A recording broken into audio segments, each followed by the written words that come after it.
Welcome, author of Paranormal, Mystery, and Fantasy, Shannon Reber, and narrator Lauren Rodriguez. Thank Yay! you. So, Shannon, in case listeners don't know, can you tell everyone a little bit about your writing and yourself? Okay, my writing. I've been doing it for a long time. I'm a extremely obsessive writer, so I have I think I'm not 100% positive because I've lost count, but I think I have 70 titles on Amazon. It's Yeah, amazing. I'm telling you, I'm obsessive. Um, I've got a bookshop in my town. We have local authors and use books, and I my life revolves around books, so that's me. That's incredible that you not only do you write like, you've written so many titles, you also are, like, invested in your, like, local kind of area for, like, authors and readers and everything like that. That's awesome. Yay! I'm glad you like it. Yeah. Feel free to come and And visit anytime. love it. Yes, I'll have to put it on my list, definitely check it out. So what other genres do you write? I know I listed paranormal, mystery, and fantasy. Do you branch out into other genres as well? Not really. I'm a fantasy fanatic. It Ooh. honestly is all I listen to, and yeah, I'm obsessed. So that's what I stick with. I Ooh. have one thing that I wrote earlier this year that was like a short story type thing, uh, which was nonfiction. But I mean, that was one thing, and Oh, it was yeah. dealing with my mom's death. So Mm. I just kind of needed to write it, so I decided to publish it.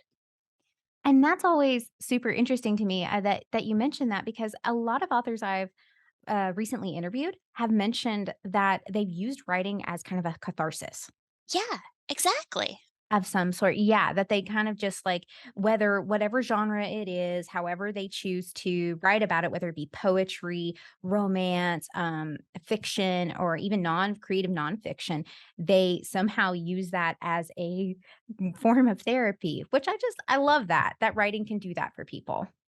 Well, my mom, she was always very supportive, but she never really read my stuff because Mm. fantasy wasn't her thing. But there were a few things that she did listen to. We would like read together, and she did like a couple of my things, but just it wasn't really her thing. So I like the fact that I have something that is about her and for her, and, it's still raw. I mean, it was Mm. April that she died, and, I'm still kinda getting used to it. It's weird, but, it's one of those things where, I'm happy that I have that because I have bad moms. I have, like, maybe 2 good moms in my, stories, but the rest is terrible moms, and I'm like, "I need something that's just for my mom who was not a terrible mom." There you go. Yes, you have it out there that, yes, my mom was a good mom, guys, don't worry. Yes, exactly. So, you recently released the Madison Meyer Mystery Series, like volumes 1 through 3 on audiobook. Now, Yes. when you went about looking to bring the series to audio, how did you go about it? I went through ACX, Mhm. and, it was r really, really easy. Lauren was one of my first, auditions, and she blew my mind, and, as soon as I heard her, I was like, "Nope, I'm done. That's all I need to hear. Let's just go with her," and, I decided to wait, and I got a few others that were really good, but Lauren's was it just hands down the best, so it was surprisingly easy to, get it started and all that jazz. Lauren, and you just put in your audition, right? For Yes. the piece when you saw it? Okay. Yeah. So you have narrated a lot of books too. I was looking on Amazon the other day and I saw like, wow, she has so many titles to her name. Like, how long have you been narrating? So I started in 2018 and I was still working full time at that moment. So I only released 2 books that first year. Mm. And that was, like just balancing everything. Like I didn't know where this was going in the beginning. I'm all like, I'm just gonna try this out. And it was just like, "This is actually really fun." Like, I did theater in college, musical theater in high school, and it's just like I never knew who I wanted to be. It's just like, I wanna be like so many people, and in audiobooks, I could be so many people. Right, that's kind of the fun thing about narration, I think, is that, like, you can be all these different people, all within the comfort of your little booth. Right? So, do you stick to? Because I know I've had this conversation with several other narrators. Do you stick to certain genres, or you kinda just, "I like any kind of genre that could use my voice?" I mostly stick to young adult because that's where my voice is comfortable. Mm. I have a very young sounding voice. I've heard many people tell me, even when I try to branch out, just like, well, actually, you need to sound a little bit older to be in this one. I'm like, okay, fine. Young adult, I love it. I am not mad at it. But as far as um, I do like I do like horror. Ooh. Um, I do like dark fantasy. So um, that's where I like to be. I like things to Mm. be a little scary. I mean, well, we are right here near spooky season. So, like, Mhm. that's a perfect timing right now for the paranormal and mystery and all the horror type things. So, and I know every narrator's process is different. So, and sometimes even every book is different depending on Mhm. how you go about it. What did your process look like for the Madison Meyer Mystery Series?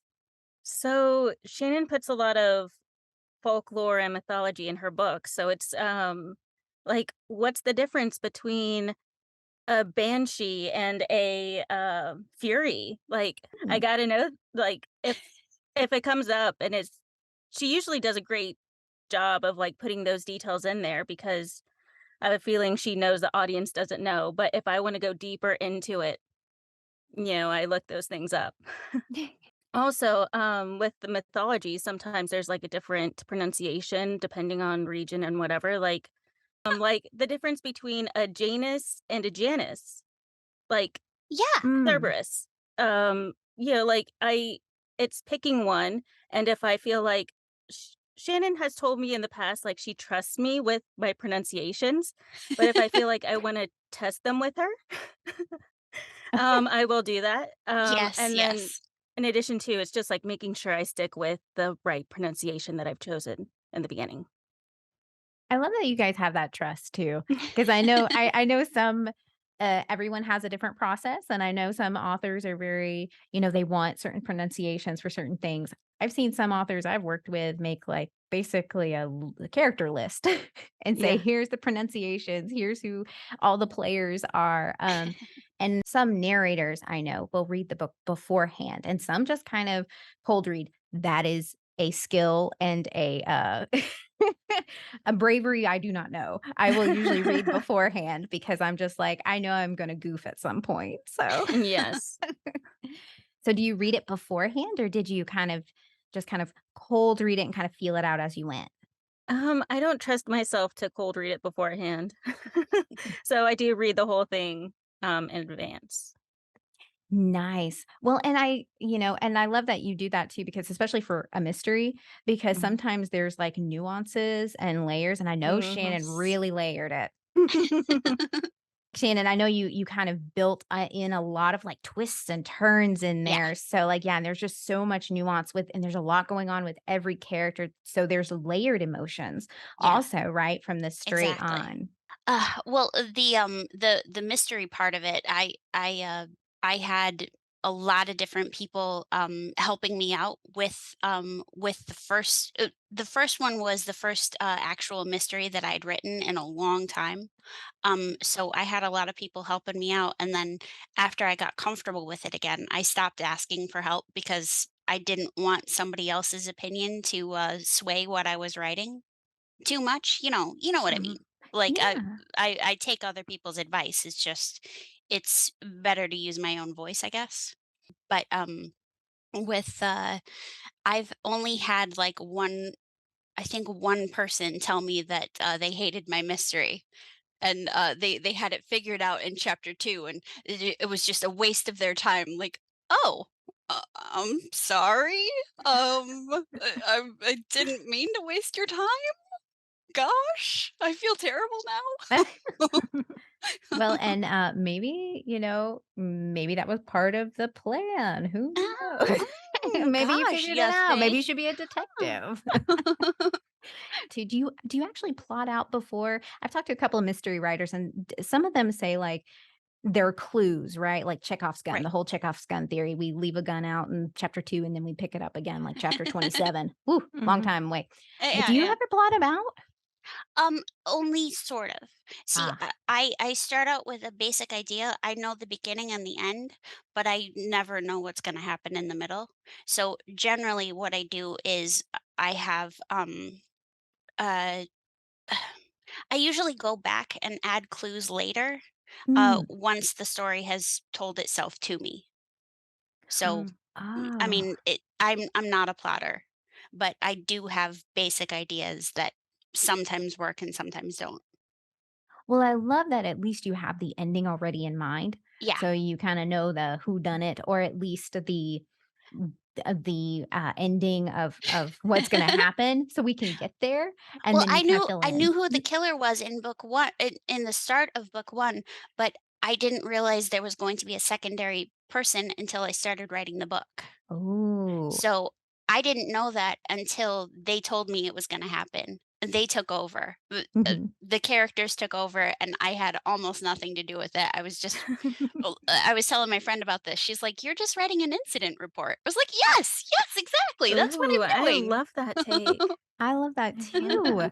That's such a great way of looking at it too, because then you get all the critical information you need, and then you can like just the bones of your story, right? And then you can Yeah, build off of that. exactly. Ah, love that. And that's something I've actually and I've talked to several other mystery writers about this as well because and from the sound of it, you might be in the same camp. They say they never read other mysteries while they're writing a mystery. I read everything. So Okay. I don't stop reading a certain thing just because I'm writing a certain thing. I actually read more. Really? Okay, Yeah. see, I do the same thing, like, if I'm writing in a certain genre or Yeah. even just outside of that genre, I will still read, and in fact, I might read more if I'm in Right. the writing mood. Yeah. That's something I've heard some mystery, writers of mine actually said they didn't only because they were afraid that mystery might influence their own. Oh, see, I like when other books influence your work. I Hmm, love that because no story is ever truly original. There's always little bits and pieces that you get from everywhere. So I like taking that and weaving those different things through the story. The myth of the woman in white.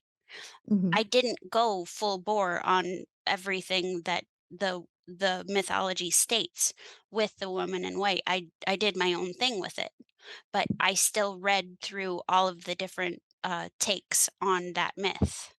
And I live in just south of Buffalo, New York, and there are two different woman in white legends from my area, one from Pittsburgh and one from Rochester, New York. Rochester is like 2 hours away.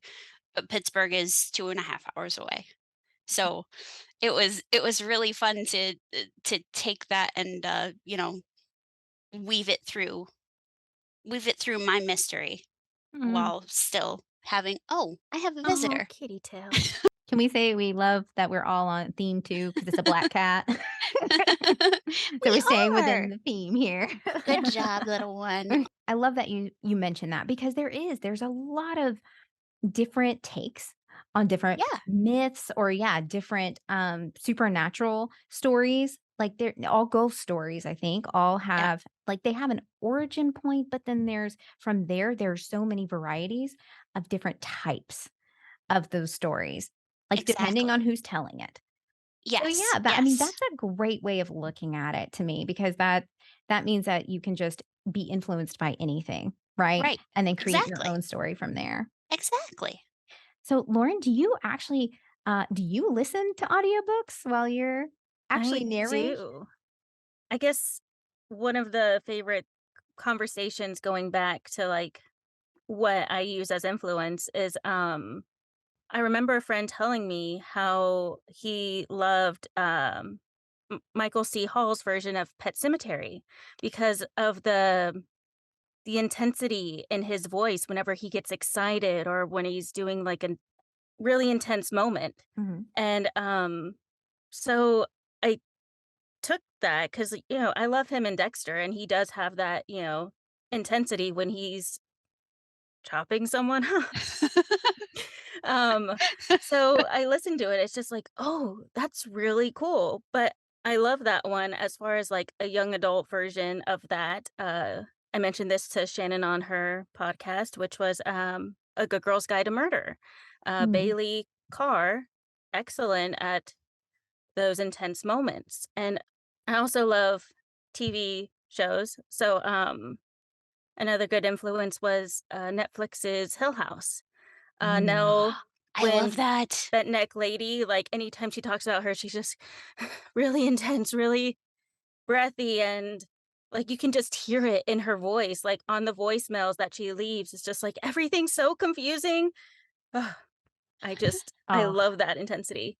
yeah, and you did a great job I building a agree. lot of the tension. Yeah, building the Yeah. tension throughout, and I felt like that's such a key part, especially if you're narrating a mystery. Mhm, Like, yeah, building that tension throughout, the audiobook. You did an excellent job, and I'm so yeah, and I'm glad to hear that too, that you listen to other people too, because that's how I like to think of it is like we can kinda learn, right? Or just kinda take mhm, pieces from other people and say like, "They did that really well. I'm gonna try to do that." yes. And I know several authors I've worked with, being like an audiobook producer, have had special requests when working on a book. Is there any interesting tidbits, like, Shannon, you added or really wanted to hone into the audiobook? Lauren, maybe you can chime in here too if you had, like, specific if you went into the book thinking, "Hmm, I'd like to really do this." Honestly, the only thing I remember specifically asking is don't overdo the accent. Pittsburgh has a Ah, funky accent, and mm. I'm not a huge fan of it, so I remember I think I did, didn't I? If you did, it might have been in the audition notes to where it's just like, "Okay, Okay. just general American accent." Yeah, yeah. That was the hope because, the Pittsburgh accent, I'm not into it that much, so sorry, Pittsburghers, please forgive me. No, and that's very yeah, that's totally fair, that happens, sometimes those accents don't really translate, like, Yeah, yeah. to audiobook, so but Lauren, I know you did different voices too for the different narrations, or for the different characters in the Right. audiobook, so you did a fantastic job with that. Was there Heck anything yeah. specifically you went into thinking like, "Okay, I wanna do, like, these types of voices," or just does it come to you whenever you're in the audio booth? As far as something specific, I know when I did book 1, she did prep me on book 2 about a Czech accent coming in. Yeah. So I do remember that Ah, specifically. She's all like, "Okay, just so you know, when we go to book 2, this is coming up, like, get prepared for that."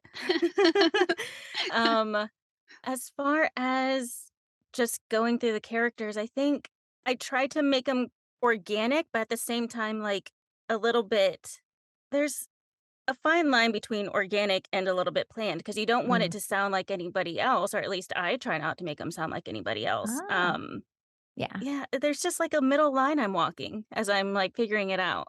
Yeah. No, that's a great method, and like I said, every narrator has their own method and how they approach it, and sometimes I know, some narrators were like, "Well, I'm trying to go specifically for this one science teacher I heard back in, like, 7th grade." Yeah. And I'm like, "That Sometimes is I'll super go specific." through TV shows and like try to cast them. Sometimes like people in real life. I know me and Shannon have talked about our favorite character right now is Imogen. It's just like, yeah, that was somebody very specific in my life. And it's just like just a little bit when you first meet them, an overwhelming personality, but then as you get to know them, it's just like, oh my gosh, you're just really cool. I love that you call out the character Imogen because she was actually the one, like, that I kind of connected with, like, really, really like, one of the side Yay! character that I'm really, like you said, you know somebody like this. Like, I Yeah. had a girlfriend like this in college. Yeah. I still have one. So, like, I mean, I love that, you Shannon, you did such a great job of creating real characters, and, like, they're going Yay! through real struggles, like, even in the midst of all this, like, mystery, paranormal stuff going on, there's still, like I said, just a lot of layers of, them still dealing with, Yeah. like, early young adult issues, and kind of figuring themselves out, which, like, paranormal can almost be a metaphor for that in and of itself, but you have that Very on top true. of it. Like, how long did the process take for, like, the audiobook? For, like, an audiobook from, because I know for different people, it takes a little bit of time. So, I'm just curious how long it took you ladies from, like, for book 1 maybe. Book 1, I do ask, especially, like, it was last year. I think COVID was at the process of almost ending, but not quite. Like, as far as, Mhm. like, the lockdowns and whether people were getting sick and hospitalized if they were. Um, and I still work a cafe job, and because we were dealing with staffing shortages, at the time, I think I requested, like, a little bit of a longer deadline. I'm all like, "Okay, in case I get sick, I want a I want, some time to deal with that. I'm In thinking it case, was 2 like, for months, some wasn't it? reason, Yeah. work needs me more because people are sick, like, I need Mm. time to deal with that as well." Yeah. So, I think I requested 3 months.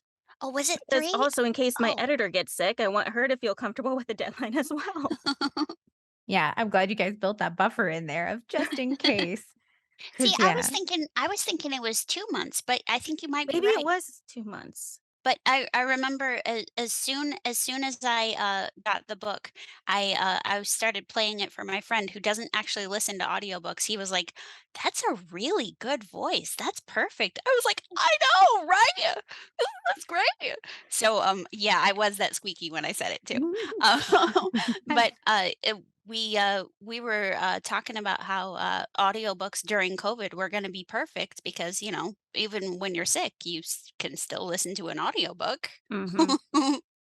Well, and I know audio right now is very hot, like, just like the audiobook market in general is like a lot of, people are either coming into the market or there's a lot of books being, optioned for the audio piece. Shannon, did you decide immediately once you published the book? I mean, you published so many. Did you immediately know that, okay, I really want to put this in audio? And did you go about putting it in audio pretty close after you released it, or did you wait? I waited. Oh. See, I was under the impression that, I wouldn't be able to afford it. And when I found out that I could afford it, it was like a bucket list thing for me. I'm legally blind, so for me, audiobooks are my world. Well, it's how I read books. So it was very important to me to be able to do it because that's how I've gotten through every book that I've ever ever gotten through, and I was excited to be able to do it, and I'm thinking it was like 3 or 4 years between when I published and when I got the audiobook started. It was 2016, and I think we did it in 2021, so 5 years. Yeah. And I see it, like, a lot of indie authors I know say that that's on their bucket list too. Yeah. So they said a lot of them will tell me, that I've talked to will say, I just wanted to do it for me. I just wanted to hear my characters come to life, and, like, Yes, like, someone like Lauren can help narrate it to bring them to life so that people can exactly. hear them.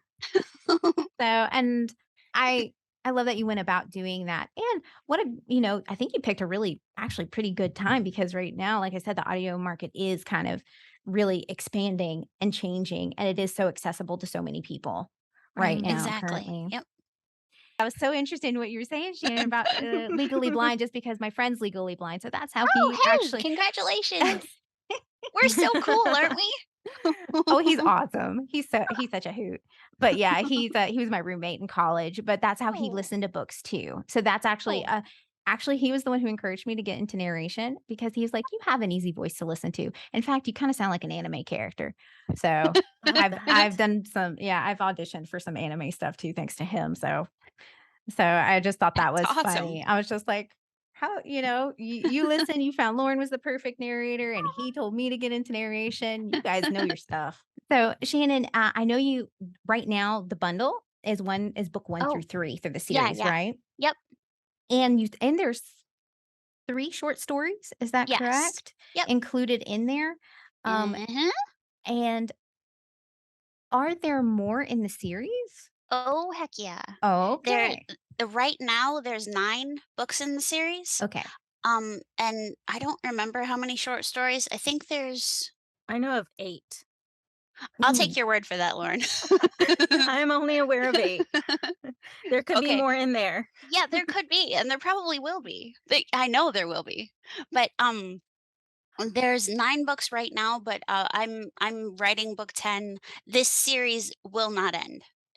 Mm. If people will keep, buying it and, Lauren will keep narrating, I want to keep it going forever. I want it to turn into, cozy paranormal mysteries with Maddie in the nursing home, solving the, ghosty issues that's going on, you know? I love that. I love that, yeah, she'll be doing, like, different throughout the phases of the Yes, books, different exactly. one. Exactly. So it's available in the book format to you said number Yes. 9 in the series, Yes. and on audiobook, where are you I ladies sitting? Yes. I am working on 6 right now, so Mm. Okay. 5 are out. Okay, so 5 are currently available for everyone to binge, and if you wanna Exactly. go, read them, 'em, they're up to Mhm. 9. Mhm. Nice. And they do sound like I actually listened to the first book, and Lauren, phenomenal narration, by the way. But they were kind of, longer books. I really enjoyed it because I was just like, "Man, I could really sink my teeth into them." Are all the books kind of, like, in that longer format? No, I think 4 hours? Aren't they 4 hours, Lauren? There is a range. I think was there one that was 8? I think book 1 was 8, and then Oh, okay. I book 2 was shorter, and it wasn't intentional, it was just that was where the story ended. Mhm. Yeah. Um, and I don't know, I just I believe 5 was a little short or 2, okay, but I okay, feel like 3 might have been around that 6, 7 range. okay. I Mm. think you're right, yeah. Well, and I like, Shannon, that you actually allow the story to kinda just tell itself. Like, you don't feel the need to kinda pad it out because sometimes you read those mysteries and you could tell. I know. That drives me crazy. So I do. As soon as I feel it's done, I don't string it out because that bugs me so much. Like, just stop it. Come on. You don't need to do this. You can cut that out now. Thank Exactly. you. Exactly. I feel the same, yeah, I feel the exact same when I'm reading certain like, anything like whodunit mysteries, and then I'm like, "You could have gotten rid of this entire chapter," like like, I appreciate you have it in there, but, like, really, though? So, Lauren, you said you read the book beforehand, Correct. typically. You usually read the book beforehand. Um, do you ever listen back to your stuff? Like, let me put it this way, because as a narrator myself, I sometimes am a little bit of a perfectionist. Or Mm. is that something you've learned to kinda trust yourself with? Like, "Okay, I know these characters. I know Shannon, how she writes. I mean, I know I got this." Like, Um, now that you're a on book little 5 bit or of 6. both. I'll do like a pre-edit before going to Mhm. the editor. Like I do a little bit of micromanaging for myself. Mhm. And once everything's done, like I can't say I have the attention span to listen to a book I've already enveloped myself in so many times to like say I listened to my whole book over again, but it's nice to look back and be like, I did that. That was me. That was Yeah. you. Congratulations. You did it well too. Mhm. I do come from a little bit of an editing background. I did assistant editing and reality TV for a couple years. And so like I'm not saying that it's easy to separate myself from my work when I do my pre-edit, but it's something I do. No, and that's a great background to have because then sometimes you kinda know what helps you as far as, stopping, starting, or anything Yeah. like that with, or like, "That didn't sound I could tell that doesn't that probably take won't work." Yeah. So, like, that's really cool because a lot of times I've done some editing work too and work with on short films, and a lot of times, like, as an editor, I know I'm looking at it through a certain lens, and Mhm. I can know immediately when something may or may not work. So, for the most part, not every time, but, like, for the most part, I can kind of see that, and a lot of, some of the narrators I work with, that's something they've had to learn as they go. Mhm. Is Oh, that I whole see. process. Yeah, Yeah. it's really interesting too. Um, I know you say you don't really listen yourself back, but I know since you've been gotten to, like, what, book 4, 5, 6 you said Mhm. now with Shannon, I know a lot of the narrators I work with say, like, I know these characters now, I'm familiar with them, I'm cozy with them, I hang out with them in my head." So, like, it's great that you kinda have that you and Shannon have that trust now and that you can kind of just go about it easily narration-wise, at Mhm. least, or at least easier than, like, someone starting from a new author too, because sometimes you just never know how that dynamic works, right? Right, yeah. Ladies, where can listeners find these amazing audiobooks that we've been talking about? Amazon, Audible, iTunes. Those 3. Awesome. And how can they connect with, each of you, Shannon and then Lauren? I'm on pretty much every social media platform there is. It's usually, author Shannon Reber, but Twitter, I'm, Shannon Art Right, and, yeah, if you just look up author Shannon Reber, you'll find me, and, if you spell Reber correctly, you don't you can spell it backwards and forwards the same way, so bear that in mind, you will be able to figure it out. I like that. And for Lauren? me, I am most active on Instagram, Lauren SUZ, and TikTok, Lauren Rodriguez VO, and somewhat active on Twitter, which is Lauren SUZROD. I couldn't. I think my name's just common enough. I couldn't get them similar across all platforms. Mm, and they can find you on ACX, right? They can. Aha.